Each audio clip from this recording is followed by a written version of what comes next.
আগে তারা কিভাবে বাড়ি থাকবে, তারা সেই মোল্লা সাহেব সেই নেতা তাদেরকে বলেছে যে যদি বুথ না জেতাতে পারিস তোদের গলায় পা তোলতে জিভ বের করে টাকা আদায় করবো। ঠিক আছে, জয়ী যেকালে ঠিক আছে, ওই মিষ্টি এখন থেকে খাতি থাকুক না, তারপর 4 তারিখের পরে আমরা মিষ্টি নিয়ে তাদের বাড়ি বাড়ি গিয়ে দিয়ে আসবো যে খাও, ভদ্রভাবে থাকো, ভালোবাসায় থাকো, মানুষের সঙ্গে মিশে থাকো, আমরা নিজেরা গিয়ে তাদেরকে মিষ্টি দিয়ে আসবো।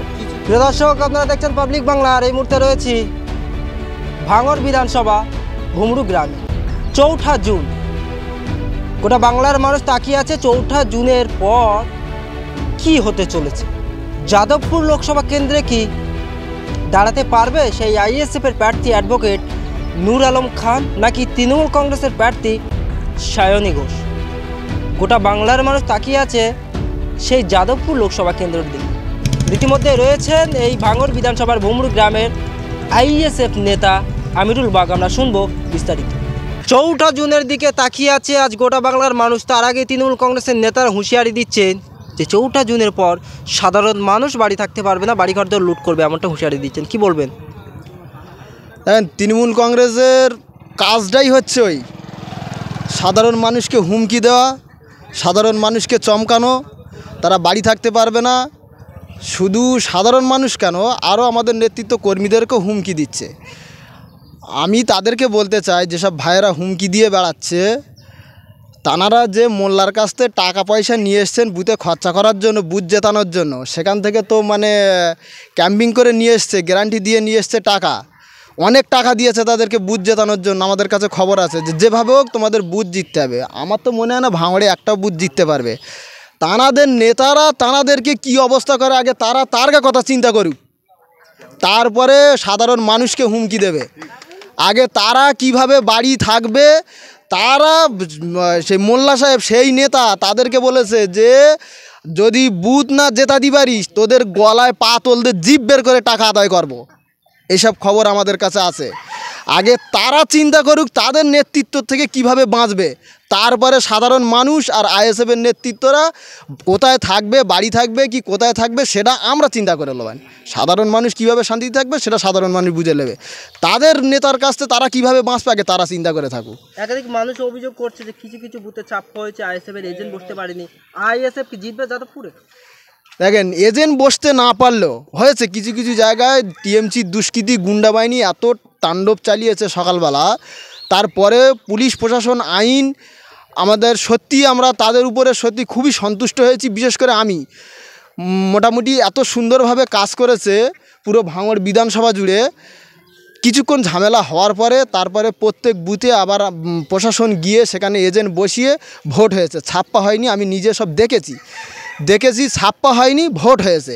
মানুষ যদি ভোট দিয়ে থাকে আমরা ওদের মতো বলবো না যে জোর করে নেবো কিংবা আগে থেকে অগ্রিম এতটা ভোটে জিতবো অতটা ভোটে জিতবো। আশা আছে নূর আলম খান যদি 1000 ভোটেও যদি জিততে হয়, আগামীকাল তার রেজাল্ট ভাঙড়বাসী তথা যাদবপুরের ভোটার, যাদবপুরবাসী আগামীকাল নূর আলম খানকে জয়যুক্ত করে বিজয় মিছিলে উৎসব দেখিয়ে দেবে। সাধারণ মানুষ তো রয়েছে আতঙ্কে, জিতছে তাহলে নূর আলম? এখন আতঙ্ক থাকবেই, কারণ টিএমসির গুন্ডা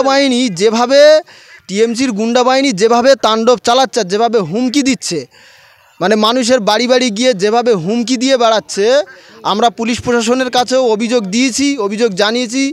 তারপর তারা বলেছে যে আমরা ব্যবস্থা নেব। তারা যেভাবে হুমকি দিচ্ছে, আতঙ্ক আশা করি থাকবে না। বিশেষ করে কলকাতা পুলিশের কাছে যে চ্যালেঞ্জটা আমরা আইএসএফের তরফ থেকে, আমাদের বিধায়ক, আমাদের দলের চেয়ারম্যান নওশাদ সিদ্দিকী সাহেব, তা আমাদের কলকাতা পুলিশের কাছে যে চ্যালেঞ্জটা দিয়েছে যে আপনাদের এটা ভাঙড়ে প্রথম নির্বাচন, এই নির্বাচনটা আপনাদেরও দায়িত্ব আছে যে কিভাবে শান্তিপূর্ণভাবে ভাঙড়ে নির্বাচনটা করাবেন। সেইভাবে আমরা দেখেছি কলকাতা পুলিশ খুবই শান্ত সুষ্ঠুভাবে ভাঙড়ের নির্বাচনটা, লোকসভা ভোটটা করিয়েছে। এই যে সিপিএমরা বলতো যে লোকসভা ভোটের আগে যে আমরা হচ্ছে তৃণমূল বিরোধী, আমরা এমনটাই সূত্র মারফত খবর পাচ্ছি যে এই ভুমরু গ্রামের সিপিএমরা তৃণমূলকে সহযোগিতা করেছে অনেকটাই।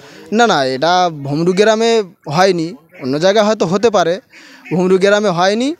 তারা তাদের দল করছে, এবারে কি সেটিং আছে না আছে তারা ভালো জানে, আমরা অতটা বিস্তারিত বলতে পারবো না। কিন্তু ভুমরু গ্রামে আমরা নিজেরাই দেখেছি, এজেন্ট আলাদা ছিল, তাদের সঙ্গে আমরা সবাই মিলেমিশে টিএমসি সিপিএম আমরা সবাই মিলেমিশে একসঙ্গে ভোট করিয়েছি, কোনো অসুবিধে হয়নি। ওটা সঠিক বলতে পারবো না। আচ্ছা, ভাঙড় 1 নম্বর ব্লকে ভোট কেমন হয়েছে? বলেছি তো, পুরো ভাঙড় বিধানসভা ভোট সব জায়গায় ভালো হয়েছে। প্রথম সকালবেলা একটু ডিস্টার্ব হয়েছিল কিছু কিছু জায়গায়, বিশেষ করে আমাদের সাতুলিয়া ফুলবাড়ি গ্রামে, মানে ওটা জাউলগাছি অঞ্চল, ফুলবাড়ি গ্রামে, সেখানে আমাদের প্রার্থী সাহেব থেকে সকালবেলা তো এমন হয় আমাদের প্রার্থী সাহেবকেও মারধর করবে এরকম তালবাব থাকে টিএমসির গুন্ডা বাহিনী। তারপরে পুলিশ প্রশাসন সেখানে গিয়ে নিজেরা থেকে ভোটটা খুব ভালোভাবে করিয়েছে।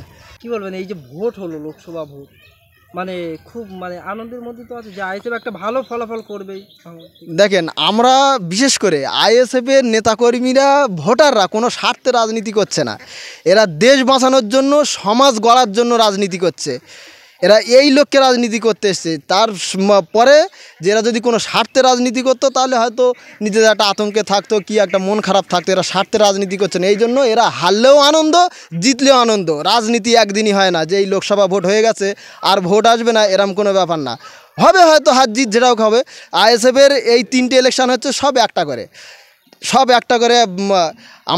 আমার ছেলের আজকে 10 বছর বয়স, 5 বছর বয়স, সেই ছেলেটার 20 বছর বয়স হতে দাও, তারপরে তো তার গায়ে একটু শক্তি হবে, তার ব্রেনটে বুদ্ধি হবে, সে কিভাবে চলবে। তা আইএসএফ তো সবে 2021 সালে জন্ম হয়েছে, পার্টির প্রতিষ্ঠা হয়েছে, তা এই সবে তো এই 3-4 বছর হচ্ছে। তা 10টা বছর যাক, আরও 2-4টে ইলেকশন করুক, তারপর কোথায় যায় বাংলার মানুষ তথা ভারতবর্ষের মানুষকে দেখিয়ে দেবে আব্বাস সিদ্দিক, নওশাদ সিদ্দিক ভাইজান, আর এই আইএসএফের কর্মী নেতৃত্ব সাধারণ ভোটাররাও দেখিয়ে দেবে। দিল্লি, পশ্চিমবাংলা ছাড়াও ভারতের আরও অন্য জায়গায় 10 বছরের মধ্যে সামনের ইলেকশানে সব জায়গায় আইএসএফ ছড়িয়ে যাবে। ভোটের দিনকে দেখলাম যে কিছু কিছু জায়গাতে ভোট হয়ে গেছে, কিন্তু তারা আইএসএফ কর্মীরা একবার মিষ্টি বিতরণ করছে যে আমাদের জয়। ঠিক আছে, জয়ী যে গেল, ঠিক আছে, ওই মিষ্টি এখন থেকে খাতেই থাকুক না, তারপর 4 তারিখের পরে আমরা মিষ্টি নিয়ে তাদের বাড়ি বাড়ি গিয়ে দিয়ে আসবো, যে খাও, ভদ্রভাবে থাকো, ভালোবাসায় থাকো, মানুষের সঙ্গে মিশে থাকো, আমরা নিজেরা গিয়ে তাদেরকে মিষ্টি দিয়ে আসবো। কিছু কিছু নেতারা বলছে যে 4 তারিখের পর আইএসএফ পার্টি মুছে যাবে। ওসব গল্প পূর্ণ হয়ে গেছে। ও নতুন কিছু থাকতে বলে তো সেই সব ও গল্প শুনে ওসব পূর্ণ হয়ে গেছে। এখন আর ওসব কিছু মনে করে না ওসব। আমরা তো ও কিছু মনেই হয় না ওসব শিশু বাচ্চাদেরকে ওসব গিয়ে বলুক। ওসব হুমকি শুনে এখন ওইসব হুমকি আমাদেরকে এখন মোটামুটি ভালো লাগছে। হুমকি দিতেই থাকুক, আমরা সামনে আগিয়েই যাব। ওরা শুধু দেখবে আর লুচির মতো ফলবে। আইএসএফ মোট কতটা আসনে জিততে পারে? আইএসএফ 18 জায়গায় প্রার্থী দিয়েছে, আশা আছে কম বেশি ভালো জায়গায় জিতবে। আমরা আগামী কিছু বলতে পারছি না। সাধারণ মানুষ আইএসএফের সঙ্গে আছে, সাধারণ মানুষ ভোট দিয়েছে, হার জিত হবেই। সব দল থাকবে খেলার ময়দানে, হার জিত একটা হবে, দল জিতবে। আমার আশা আছে মোটামুটি ভালো একটা সিটে আইএসএফ জিতবে।